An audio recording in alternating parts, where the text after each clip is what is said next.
பிரச்சனைகள் தீர்க்கப்பட வேண்டுமானாலும் அவர்கள் ஊரில் உள்ளவர்கள்லாம் இந்த பேருந்து 4 நாட்களாக வரவில்லையே, என்ன இந்த ஊர்ல கம்யூனிஸ்டுக்காரங்க யாரும் இல்லையா என்று கேட்கிறார்கள்.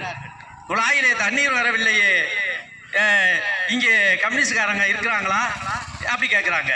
அப்போ இந்த இந்திய, அதாவது இந்த பூமி பந்தினுடைய சுழற்சியானது, கால சக்கரமானது இயல்பாக ஓடிக்கொண்டிருக்க வேண்டும் என்றால் அது இந்திய பொது உடைமை இயக்கத்தால் உள்ள அந்த வர்க்க போராளிகள், வணக்கத்துக்குரிய இயக்க மறவர்களால் தான் இந்த இந்தியா இன்று நிலையாக சிறப்பாக நடந்து கொண்டிருக்கிறது.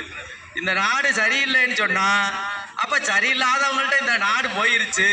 அப்ப அதை கேட்கக்கூடிய ஒரே எதிர்கட்சி இந்தியாவிலே இந்திய பொது உடைமை இயக்கம் தான். அந்த இயக்கம் தொடங்கியது இன்று 100 ஆண்டுகளாகிவிட்டது. இதே நேரத்தில் இந்த பொது உடைமை இயக்கத்துக்கு எதிரான ஒரு சங் பரிவார அமைப்பு இந்தியாவில் தொடங்கி அதுவும் 100 ஆண்டு ஆகியிருக்கிறது. இந்த இந்துத்துவவாதிகளான பாரதிய ஜனசங்கம் என்று சொல்லக்கூடிய அந்த இயக்கத்தை சேர்ந்த அந்த கட்சி இன்று இந்தியாவினுடைய ஆளும் கட்சியாக இருக்கிறது. அவர்களுடைய வளர்ச்சி மத